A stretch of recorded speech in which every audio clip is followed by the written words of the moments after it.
Hi, this is Dr. Jim Guilkey again, here in the Learning Verse. Today's podcast, we're going to deal with the fallacy of technology as innovation in training.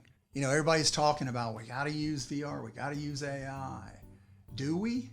A recent market study that the Corporate Learning Network did indicated that 37% of respondents are planning to increase spending on learning technologies.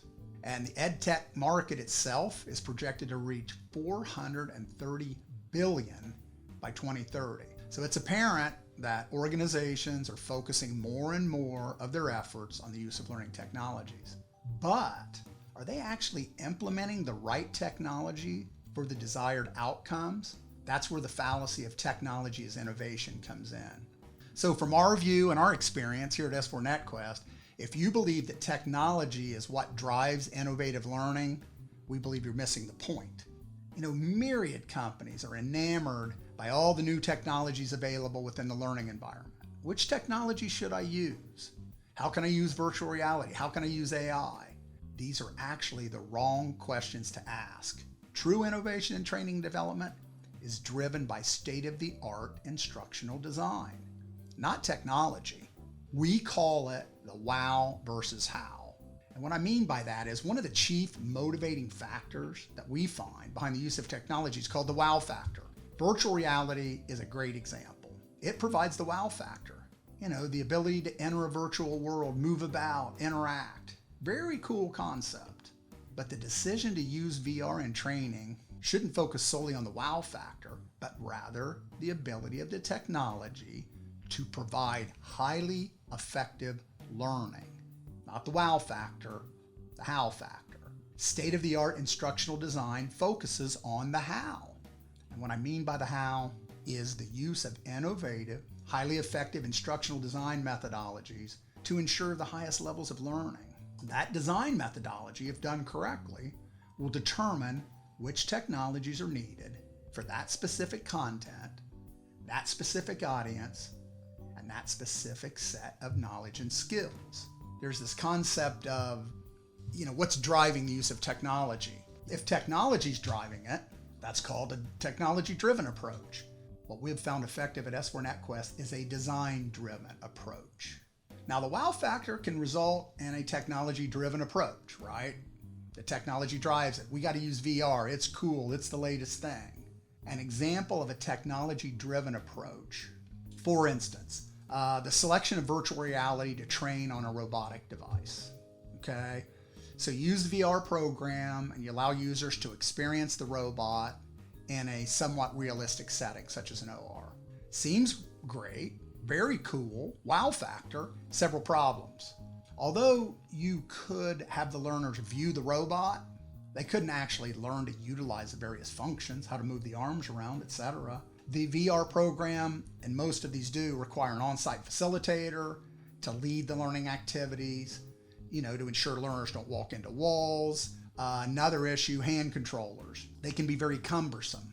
The wrong click of a button, you shoot yourself across the OR, and now you're disoriented, etc. Another thing about the use of VR, especially in this situation where you're standing up and you're interacting in a virtual world, some learners can only be under the quote hood for about 10 minutes before they become dizzy or disoriented, etc. So, bad use of VR. Why? Technology driven. It's cool. The surgeons will love it. They'll think of us as being innovative. Technology driven didn't work. Now, I'm not saying VR can't be used effectively. Let me give you a quick example of a design-driven approach that utilizes VR. This is a project that we worked on. This particular VR use, we were training welders, for instance, that work for a large auto manufacturer. And as part of that, we implemented a virtual welder. And that was used as part of a blended approach. It wasn't the only thing we did. We did micro mods, we did interactive classroom, we did structured field experiences. We gave them performance support tools, you know, how to set up equipment, etc. And then the virtual reality welder simulator enabled learners to rapidly refine their basic welding skills and learn proper welding techniques. This is a design-driven approach, has multiple advantages. For instance, in this case, the VR headset was placed inside an actual welding helmet. So that was all very realistic and provided an authentic experience. The simulation was extremely realistic. So yes, I have on a helmet just like I would a welding helmet, and I'm actually looking through that and showing that I'm doing a weld. I'm actually welding. And what was really effective about this use of VR was there were metrics that were being recorded. So the size of the weld, the angle of the weld, and that was immediately provided to the learner for corrective action. And as important as all that, the welding activity could be completed in a safe virtual environment without the need for consumables like metal and, inert gases, everything that actually comes with welding. So I just would summarize, we talk about this fallacy of technology as innovation. You may assume that I'm anti-technology with what I talked about today, but in reality, I utilize a variety of innovative technologies here at S4 NetQuest in most every program that we design.